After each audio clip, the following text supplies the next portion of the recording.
이어서 김도현 목사님 강의 듣도록 하겠습니다. 안녕하세요. 반갑습니다. 예, 안녕하세요.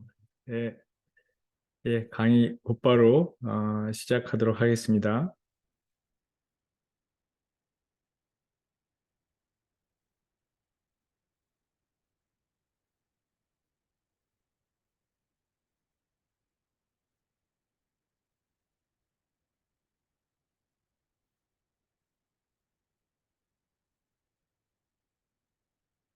네, 벌써 이제 여섯 번째 이제 성경에 나오는 우리 성교와 교회 이야기 마지막 강의가 되겠습니다. 오늘은 그동안에 많이 보아왔던 이사야서 49장에 있는 말씀을 근거로 해서 결론적인 말씀을 드리도록 하겠습니다. 오늘 어, 드리고자 하는 말씀의 가장 중요한 두 가지 키워드는 바로 그 디아스포라와 땅끝에 관한 것입니다.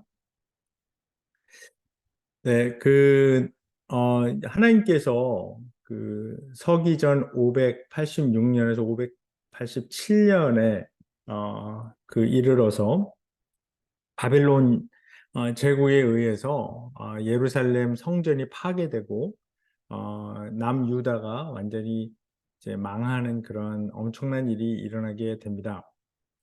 유대인들은 북이스라엘이 이제 서기전 721년도에 망하는 것을 보면서도 어, 이 성전이 포함되어 있는 이 예루살렘만큼은 하나님께서 지켜주실 것이다. 음, 그런 믿음을 가지고 있었습니다. 그러나 하나님께서는 지켜주시지 않으셨고요. 오히려 이 유대인들의 어떤 우상 숭배에 대한 또 하나님의 언약을 자꾸 깨어버리는 것에 대한 심판을 바벨론 제국에 의해서 이제 내리게 되는데요. 그 이후에 유대인들이 이제 많이 포로로 끌려가서 유배가 되고 또 그곳에 그 포로로 끌려가지 않은 유대인들도 이제 많이 흩어지게 됩니다. 그래서 디아스포라라는 말이 이제 생기게 되었는데요. 이 디아스포라라는 말을 많이 들어보셨으리라 생각을 합니다. 이 말 자체가 농부가 씨를 뿌리는 그림을 연상시키는 말인데요. 그 유대인들이 나라가 망하고 삶의 위협 때문에 흩어지게 되었지만 아무 목적 없이 그냥 흩어 놓으신 것이 아니라 하나님께서는 어떤 목적과 의도를 가지고 계셨다.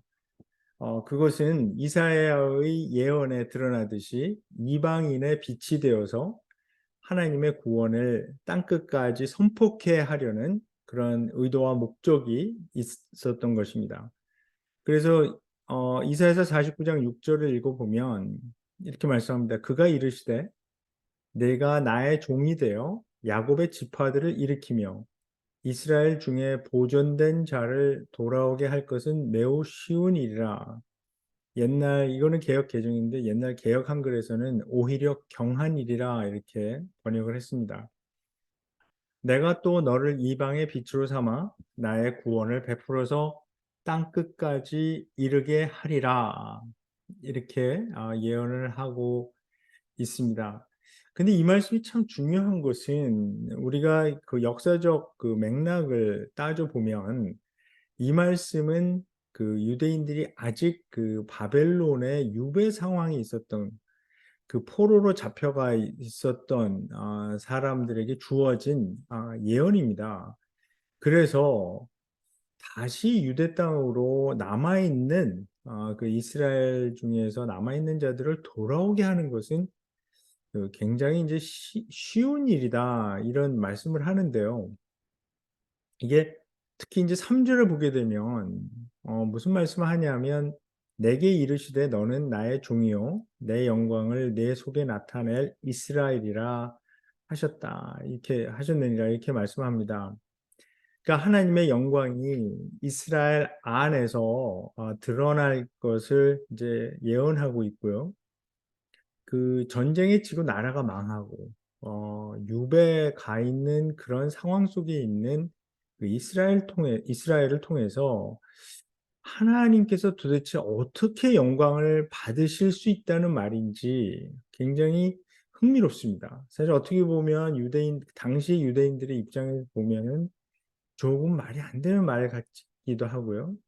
자, 그렇다면 일단은 그들이 유대 땅으로 가서 회복되어야 하나님께 영광 받을 수 있는 것은 당연한 것입니다. 그래서 이사야는 이 예언이 계속되면서 이스라엘이 다시 유대 땅으로 돌아가서 회복되는 것에 대해서 이제 예언을 하고 있습니다. 그런데 이 6절에 있는 말씀은 사실 반전입니다. 왜냐하면 이 6절을 다시 보시면 그 야곱의 지파들을 일으키고 이스라엘 중에 보존된 자를 돌아오게 하는 것. 그러니까 그 회복시키는 일은 오히려 쉬운 일, 오히려 경한 일, 옛날 성경으로 하면요, 매우 쉬운 일이라는 거죠. 그 영어로는 too small a thing, too light a thing 이렇게 표현을 하는데요. 그러니까 한마디로 말하면 그건 아무것도 아니다. 그러니까 포인트가 이 나라가 회복이 되고 이스라엘이 자기의 고토, 그 원래 고향으로 돌아가는 거 그게 중요한 게 아니고 사실 그렇게 해서 하나님의 영광이 드러나는 일이 아니고요. 더 중요한 일이 있다는 얘기입니다. 그러니까 매우 쉬운 일이고 오히려 경한 일이고 가벼운 일인데 그거보다 더 중요하고 무거운 일이 있다. 이 하나님의 영광을 나타내는 이 카봇이라는 이 히브리어는 사실 그 이제 무게를 나타내는 말이거든요. 그렇기 때문에 여기서 지금 이사야의 예언의 6절에서 오히려 경한 일, 가벼운 일이다 하는 것은 이 하나님의 영광, 카봇과 그 월드 플레이를 지금 하는 겁니다. 그러니까 하나님께서 영광을 받으셔야 돼. 3절을 보면 영광을 받게 되는 건데 이스라엘이 고토에 돌아와서 회복되는 것, 그게 하나님께서 영광 받는 거에 이 포인트가 아니라는 말씀입니다.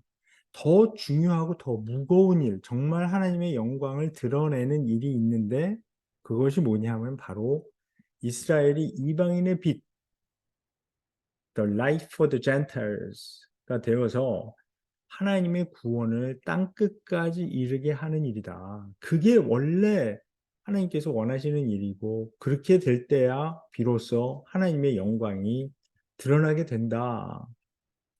이렇게 말씀하는 것입니다.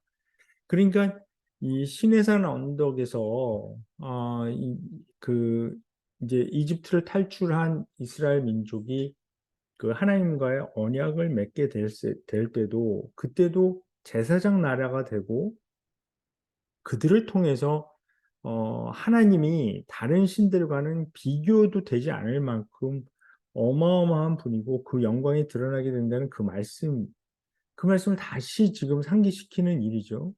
그러니까 이스라엘이 회복되어서 어, 옛날 땅을 다시 차지하게 되는 일, 그게 그렇게 중요한 일은 아니고 더 중요한 일이 있다 말씀하는 겁니다. 그런데 이 생각은 예수께서 이제 부활하시고 승천하실 때 사도행전 1장 8절에서 말씀하실 때 다시 드러납니다. 이 사도행전 1장 8절과 이사야서 49장 6절은 사실 같이 읽어야 되는 말씀이고요. 분명히 예수께서 말씀하실 때 이사야서 49장 6절을 염두에 두고 말씀하셨습니다. 잘 알려진 말씀이죠. 오직 성령이 너희에게 임하시면 너희가 권능을 받고 예루살렘과 온 유대와 사마리아와 땅끝까지 이르러 내 증인이 되리라 하시니라. 근데 이 말씀도 이 그 사도행전 1장 첫 부분부터 이렇게 1절부터 이렇게 쭉 잘 읽어야 되는 거거든요. 예수께서 부활하시고 나서 땅에 40일 동안 계셨다고 했습니다. 그러면서 하나님 나라를 가르쳤다고 누가는 얘기를 하고 있는데요. 이 6절에서부터 보게 되면 제자들이 이 결정적인 질문을 하게 됩니다. 그들이 모여 있을 때 예수께 여쭈어 이르되 주께서 이스라엘 나라를 회복하심이 이때니까 하니 이르시되 때와 시기는 아버지께서 자기의 권한에 두셨으니 너희가 알 바 아니요. 이게 이 말씀이 사실 이사야서 49장 그 1절부터 6절의 상황과 아주 같습니다. 이스라엘은 자기 땅으로 대부분 돌아왔지만은 어, 거의 600년 전의 바벨론 시대와 별 다를 바가 없었습니다. 아직도 나라를 회복하지 못했고 바벨론 다음에 페르시아가 들어왔고 그 다음에 아시리아가 들어왔고 그 다음에 또 그리스가 들어왔고 이제는 로마 제국이 지배하고 있습니다.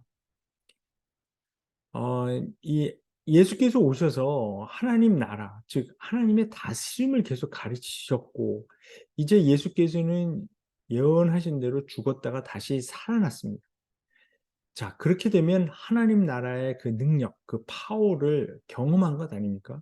이 제자들의 그 질문은 너무나 당연한 질문입니다. 이스라엘 회복이 지금입니까?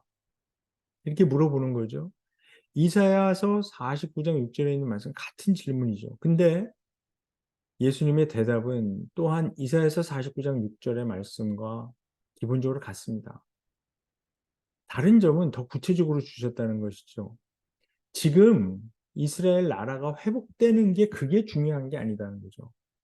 그건 알 바 아니다. 너희 그것은 아버지께서 자기의 권한에 두셨으니까 알 바가 아니고, 그러나 더 중요한 일이 있다.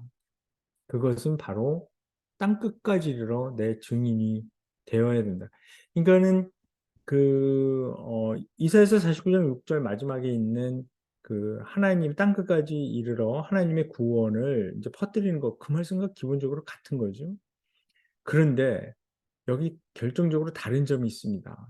그 다른 점은 이 신약 시대의 이 제자들은 예수님의 이 명령을 받는 이 제자들은 성령의 파워를 받은 후에 이런 일을 하게 되었다는 것이죠. 그러니까 종말에 쏟아 부어지는 성령의 파워를 갖게 되었다는 것입니다. 이 성령의 파워를 갖게 되어서 예루살렘과 온 유대와 사마리아와 땅끝까지 이르러 증인이 되는 일. 그러니까 이것은 그 성령의 파워에 대해서 너무나 많은 그 오해가 있는데요. 성령의 파워는 절대로 개인의 유익을 위해서 주는 것이 아닙니다. 성령의 파워는 절대적으로 선교와 그 연관이 있습니다. 땅 끝까지 이르러서 예수님의 증인이 되어야 하는 일이 너무나 힘든 일이었기 때문에, 목숨을 걸어야 하는 일이었기 때문에 성령의 파워가 필요했고요. 사람의 힘으로는 가능치 않은 일이기 때문에 성령의 파워가 필요했습니다. 사람의 힘으로 하기 힘든 일인 것이 너무나 당연하죠. 그들은 로마의 정치적으로 몰려서 사형당한 목수 출신의 청년을 자기들을 통치하는 왕으로, 우주의 주님으로 외쳐야 합니다. 미친 사람 취급을 받을 것입니다. 그래서 이 증인이라는 말, 이 말투스라는 말인데, 이 말이 나중에 이제 순교자를, 영어에 순교자를 뜻하는 martyr의 그 이제 원어가 되는 건데요. 특별히 이들이 이제 예루살렘과 온 유대 땅, 거기에서도 사실 이 예수를 그 주님으로 선포하고 하나님의 아들을 선포하는 것이 쉬운 일 절대로 아니었습니다. 유대인들이 거부하고 있었기 때문에요.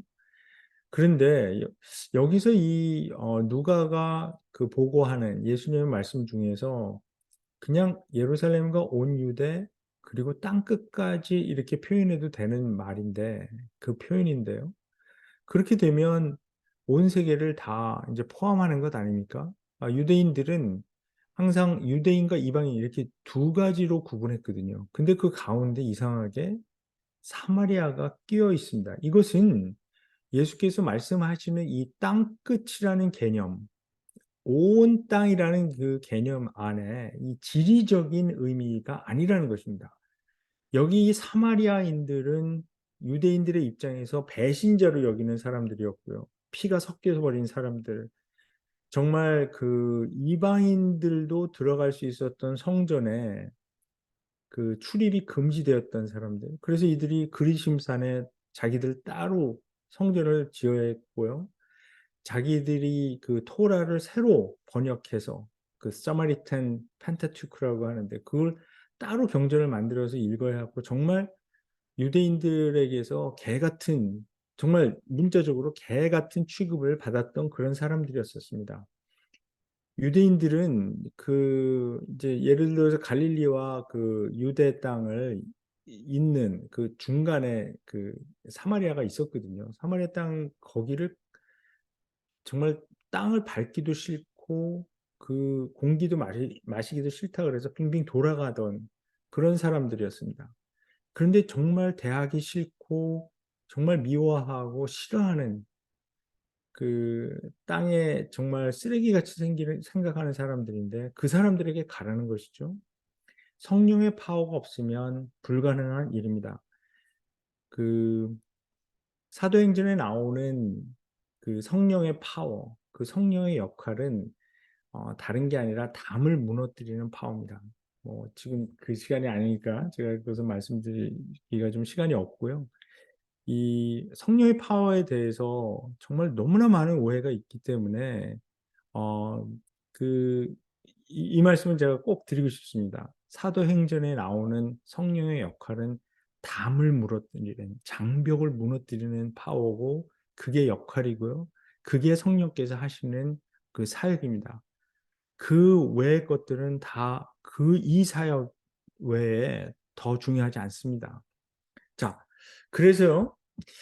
이 우리가 디아스포라를 이제 보게 되면 이 바벨론의 유배 상황에서 주어진 이사야서의 말씀, 기원전 6세기의 말씀과 또 예수께서 1세기 경에 로마 제국 지배하에 있었던 그 사람들에게 제자들에게 주신 이 말씀, 이 사이가 한 5, 600년 정도 되는데 그때의 유대인들은 흩어지기 시작하고 많이 흩어졌습니다. 성전이 없어지고 흩어지면서 그들은 가는 곳마다 회당, 즉 시나고그를 세웠습니다. 이 시나고그는 기본적으로 이스라엘을 떠나 사는 유대인들에게 두 가지 행위를 할 수 있는 장소를 제공했습니다. 그것은 기도와 토라 공부죠. 원래 예루살렘에 있었던 성전을 대체하려고 세운 것은 아니었기 때문에 회당에서는 제사를 지내지 않았습니다. 그래서 기도하는 것과 그 토라, 성경 공부하는 것에 집중했는데요. 그러나 성전의 기능 중에 한 가지 기능은 이어받았습니다. 그것은 이방인에게 유일신 하나님을 소개하고 토라를 가르치는 일이었습니다.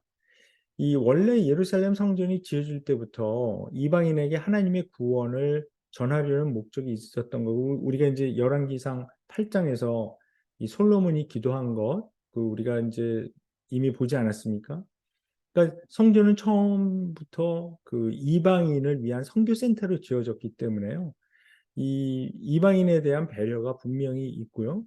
그래서 우리가 그 헤롯 왕이 그 첫 번째 그 성전이 솔로몬이 지은 성전이 무너진 후에 그 예수님 태어나실 당시에 그 왕이었던 헤롯 보통 이제 헤롯 대왕이라고 부르는데요. 이 사람이 지은 제2성전 그러니까 이 사람이 지은 건 아니지만은 그 원래 이제 그 지어져 있었던 것이 사실 보잘것없었기 때문에 헤롯이 증축했습니다. 근데 어마어마한 규모로 그 증축을 했는데요. 그 자기의 어떤 정치적인 입지를 그 다지기 위해서 더 화려하고 더 큰 건축물을 지었는데 이게 그 당시 그 1세기경의 그 사실 예수님께서 오셔서 사역했을 때 이 헤롯 이 템플이 아직 완성은 되지 않았습니다.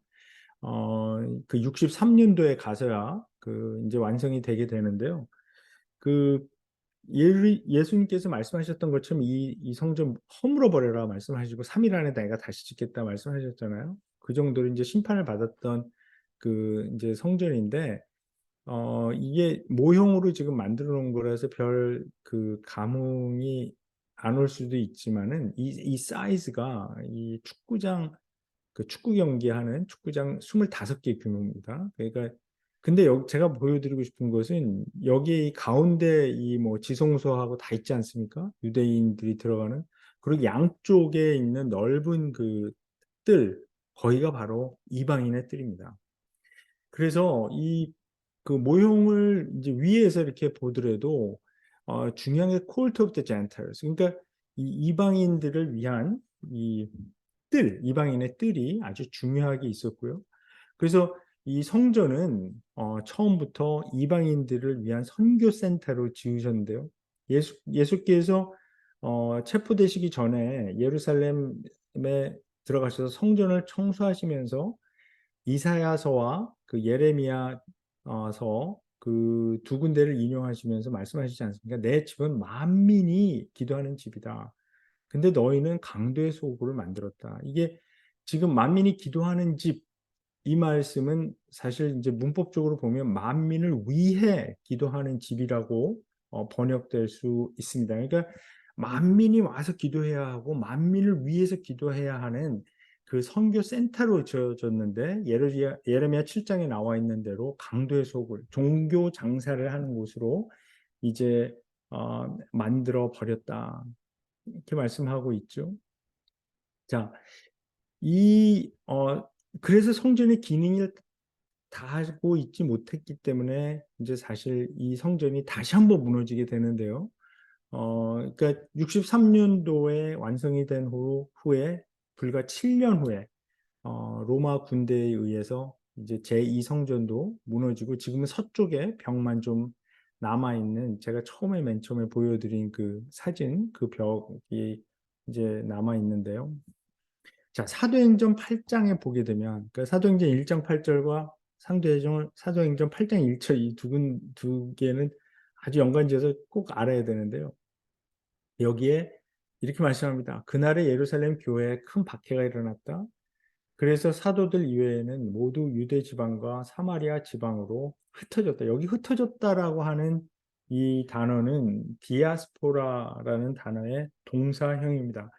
다시 한번 사도행전 8장에서 그리스도의 제자들이 디아스포라 되었다라고 지금 말씀하고 있습니다. 그 사건을 통해서 복음이 사마리아로 또 땅끝까지 전해지게 되었던 것을 기록하고 있습니다. 성경의 이 역사와 우리와 어떤 관계가 있습니까? 이 전 세계에 퍼져 있는 약 한 188개국이라고 하는데요. 이 한인 디아스포라는 한 730만 명 정도가 됩니다. 역사적으로 보면 이 한인 디아스포라의 역사는 시작된 지 약 한 150년 정도가 되었고요. 그 가장 짧은 시기에 이루어진 그러나 가장 많은 퍼센티지가 전 세계에 흩어진 그런 디아스포라라고 합니다. 물론 가장 많은 숫자는 중국 디아스포라입니다. 그러나 인구 비례해 보면 한국 사람들이 가장 많이 흩어져 있고 어디에도 없는 곳이 없습니다. 그리고 또 한국 사람들은 어디를 가나 교회를 세웁니다. 그래서 이 한인들의 어떤 그 디아스포라 상황하고 세계 선교를 연결시키는 것이 굉장히 당연하죠. 그래서 이 땅끝과 땅끝을 이야기하기 위해서 그 디아스포라에 대해서 살펴보았는데요. 시간이 많이 없는 관계로 좀 빨리 넘어가겠습니다. 이 성경에 나와 있는 땅끝이라는 개념은 두 가지 사상에 근거합니다. 첫째는 온 세계가 하나님의 창조라는 개념이고요. 두 번째는 이 종말에 새하늘과 새 땅이 하늘로부터 내려올 때 이 하나님의 통치가 완성이 되는데 그때까지 먼저 한 분뿐이신 하나님을 아는 사람들이 그의 통치를 모든 영역에서 다 선포해야 하는 그런 그 사명입니다. 자, 그런 사명을 갖고 있기 때문에 사실 이 땅끝이라는 개념은 지리적인 개념은 아닙니다. 또 디아스포라도 사실은 지리적인 개념은 아닙니다.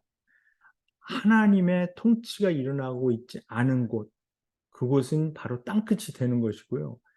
그리고 그 하나님의 통치, 다스림을 선포하는 곳, 그리고 선포되어야 되는 곳, 그곳은 바로 디아스포라가 해야 되는 사역이 됩니다.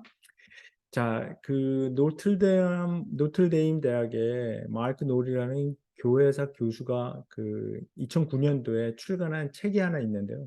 이 미국 교회사와 한국 교회사를 비교하는 그 흥미로운 챕터가 하나 있습니다. 그런데 미국의 복음주의 교회사가 한국 교회사와 놀랍게도 비슷한 7가지 점이 있다. 그러면서 이제 정리를 했습니다. 그래서 제가 거기다 이제 쭉 적어 놨는데요. 그 7가지에 관한 것은 사실 뭐 맞습니다. 그 미국 교회사하고 한국 교회사하고 상당히 비슷한 점이 있는데 이 마지막에 이 노을 교수님이 그러나 미국 교회와 한국 교회가 좀 다른 점이 한 가지 있다. 이렇게 얘기를 합니다. 그래서 제가 그걸 굉장히 흥미롭게 읽었는데요. 한국 교회와 미국 교회의 다른 점 한 가지는 바로 디아스포라라는 것입니다. 무슨 얘기냐 하면, 뭐, 미국 사람들도 많이 그 외국에 가서 살지만, 퍼센티지로 보면 그렇게 사실 많이 살지는 않아요. 그런데 한국 교회는 디아스포라를 경험했다. 근데 여기서 이제 마이크 놀 교수는 뭐 지난 50년 동안이라 했는데 이분이 이제 한국 교회사에 대해서 잘 모르니까 이런 얘기를 했는데요. 사실은 이제 이 시점으로 봐도 한 150년 그 된 그런 이야기거든요. 그래서 저는 이 디아스포라 영성이 회복되는 것이 굉장히 중요하다고 저는 개인적으로 생각을 합니다. 한국 교회가 왜 위기인가? 그리고 또 우리 한국의 그리스도인들이 왜 지금 위기 상황을 겪고 복음이 더 이상 아, 이제 능력 있게 선포되지 않고요. 특히 젊은 세대에 가서는 완전히 지금 복음이 뭐 장벽에 부딪혀 있고 어, 더 이상 그 젊은 세대에게 이 복음이 들어가지 않고 있는 이런 상황. 제가 볼 때는 한국 교회는 그 소비자주의 이 컨슈머리즘이라고 하죠. 이게 완전히 장악당했습니다. 그래서 이 교회 안에 그 세상을 사실 지금 한국이라는 사회는 이 컨슈머리즘 소비자주의가 완전히 장악하고 있지 않습니까? 근데 그게 교회까지 들어와서 주인 노릇하고 있는데 그걸 쫓아내고 예수님을 다시 주인으로 모셔야 합니다. 그게 회복되지 않으면 복음이 그 선포되는 것은 제가 보기에는 불가능한데요. 그런데 그것을 회복하는 그 과정에서 우리가 디아스포라 영성을 회복해야 된다.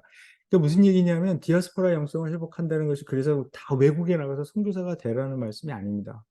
사실 우리는 이 땅에서 이미 나그네와 거류민으로 살고 있습니다. 아무리 고향 땅에 살고 있어도 이 베드로가 이야기하는 이 흩어진 자들, 이 이야기하는데요. 베드로전서 1장 1절부터 보면 이 그리스도인의 정체성은 나그네와 거류민입니다. 우리는 이 본향이 하늘에 있는 사람들이고 여기에서는 나그네와 거류민으로 흩어진 사람들로 살아가고 있습니다.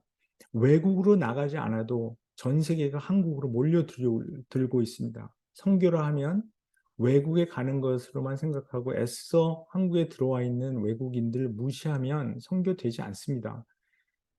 저도 이민자로 살아보니 이렇게 그 무시당하는 것이 얼마나 서러운지 그런 것을 많이 그 경험을 했는데요. 이 베드로가 이야기하는 것처럼 이 나그네와 거류민, 이 영성, 이 디아스포라 영성, 사실 성경은 제가 전에도 말씀을 드린 것 같은데 아브라함의 이야기에서부터 보게 되면 다 이민자의 이야기입니다. 그렇기 때문에 이 디아스포라 영성을 회복하지 않으면 하나님의 구원이 땅끝까지 흐르게 되는 귀한 그 사역에 우리 한국교회가 참여하기 힘들게 됩니다. 그래서 제가 이제 강의를 뭐 그 마쳐야 되는데요. 하여튼 어, 지난 6번 강의 동안 제가 좀 이 짧은 시간에 이걸 다 담아내려고 하니까 좀 힘이 들었는데 그래도 또 제가 이렇게 멀리 떨어져 있는 상황에서 여기 오레곤 바닷가에서 이렇게 말씀을 드리는데 열심히 그 들어주셔서 감사드리고요. 특히 우리 백광 간사님께 초청해 주셔서 감사드리고 우리 디아스포라 영성을 회복해서 하나님의 구원을 땅끝까지 이르게 하는 귀한 사역을 해나가시는 우리 모든 분들 될 수 있도록 하나님께 기도하면서 제 강의 마치도록 하겠습니다. 감사합니다. 네, 감사합니다. 그 제 개인적인 말씀은 김도현 목사님께 따로 전하도록 하고요. 김태한 선교사님께 마이크 돌릴게요. 네, 너무 감사하고요. 네, 네, 김대원 박사님 지금 나가지 마시고요. 네. 네, 너무너무 감사하고 수고 많으셨습니다. 네, 저희가 디아스포라의 영성 마지막으로 마무리해 주셨는데, 네, 저희도 이제 계속해서 나이와 관계없이 디아스포라 되고자 하거든요. 네, 그래서 우리 말씀 통해서 너무 큰 하나님의 선교, 하나님 마음을 좀 알게 돼서 너무 감사를 드립니다. 네, 김도현 박사님 강의를 그냥 제가 대학에서 강의하는데 그거 그냥 그대로 인용을 했어요. 김도현 박사님 이렇게 적어서요. 그래서 너무 큰 개인적인 되게 큰 도움이 많이 됐습니다. 너무 감사를 드리고요. 여러분 김도현 박사님께 혹시 기회를 드릴 게 있습니다. 혹시 감사의 말씀 혹시 하실 분들 있으면 손을 지금 기회 얼마 없습니다. 네, 손 잠깐 들어주셔도 되겠습니다. 강의를 통해서 정말 그래서 용기를 내세요. 우리가 이제 마음을 하시다 보니까 네, 난 기질상 나서면 안 돼. 뭐 이러지 마시고 한번 이렇게 감사한 거 있으면 좀 손 들어주시면 제가 5초 드리겠습니다. 5, 4, 3, 2, 5, 4, 네, 저희 김대호 박사님 강의가 너무 좋아서 너무 감사해서 또 이렇게 자기 의사 표현을 우리 아직 안 하세요. 그래서 너무 감사해서 우리 좀 손을 뻗어서 우리 김대호 박사님 정말 오랜 시간 저희 강의해 주시고 또 쉽지 않으신데도 불구하고 이렇게 시간 짬을 내주셔서 강의해 주셔서 너무 감사합니다. 그래서 주님 너를 항상 인도하시리. 또 메마른 땅에서도 너를 만족시키리. 지금 이제 자녀들과는 같이 있지 않고 자녀들도 여러 도시에서 우리 또 일들을 하시고 하시는데 이 가정을 좀 축복하시면서 우리 기도하는 마음으로 우리 축복하겠습니다. 주님 너를 항상 인도하시리. 주님 너를 항상 인도하시리. 메마른 땅에서도 너를 만족시키리. 너는 물된 동산 같겠고 너는 물된 동산 같겠고 마르지 않는 샘 같으리. 너는 물된 동산 같겠고 마르지 않는 샘 같으리. 우리 잠깐 기도할 텐데요. 김대원 박사님께서 기도 제목 한 2가지 정도만 어떤 가정의 기도 제목이 있으시거나 혹시 목사님께서 기도하시는 것들이 있으시다면 그거 혹시 나눠주실 게 있으실까요? 예, 저희가 이제 여기 사실 잠시 머무는 곳이고요.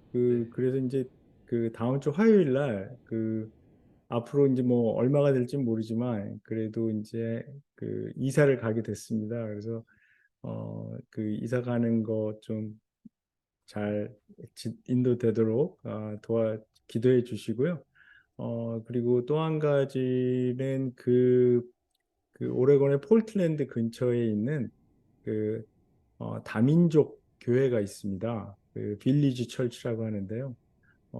거기에서 제가 뭐 잠시 동안이지만 아마 한 연말까지 이렇게 섬기게 될 것 같은데 이게 한국말로는 제가 뭔지 모르겠는데 Theologian in Residence라는 포지션인데요. 그러니까 거주하는 신학자 뭐 그런 역할로 교회 사역을 좀 도와드리기로 했습니다. 그래서 그 사역을 하나님께서 원하시는 대로 잘 될 수 있도록 그렇게 기도해 주시기 바랍니다. 네, 너무 감사합니다. 김대원 박사님 강의를 제가 옛날에 십자가의 도 강의를 예전에 한번 아주 오래전에 들은 적이 있어가지고요. 너무 오늘 뵙게 돼서 너무너무 감사하고 우리 2가지 기도 제목 너무 귀한 기도 제목인데 이 사역들 잘 감당하실 수 있도록 여러분 좀 음속을 좀 푸시고요. 우리 김대원 박사님 가정과 또 2가지의 기도 제목을 놓고 우리 기도하겠습니다. 기도합시다.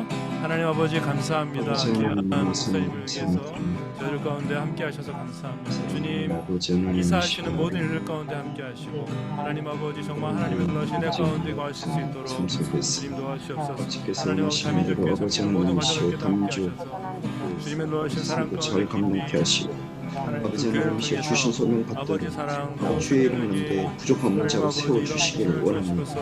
하나님 잘 도와주시고 감당하실 아버지께서 수 인도하시며 하나님 이러한 아버지 시간 하나님이시여 통해서 이사하는 것 또한 성장하게 아버지 하나님께서 지켜주시고 책임져 주시고 있는 많은 하나님 사람들이 인도하시어 설수 있도록 모든 아버지 하나님이시여 같이 협력하여 선을 이루는 저희들 될 수 있게 하시고 참으로 아버지 말씀 쫓아 저희가 디아스포라가 되어 아버지 세계 만방에 아버지 하나님 주의 복음을 전하기를 원합니다. 또한 아버지 들어와 있는 외국인들을 통해 아버지 말씀 전하게 하시고 하나님 감사합니다. 귀한 김대현 박사님 통해서 하나님 아버지 열방을 향한 하나님 아버지 마음을 저희에게 부어 주셔서 감사합니다.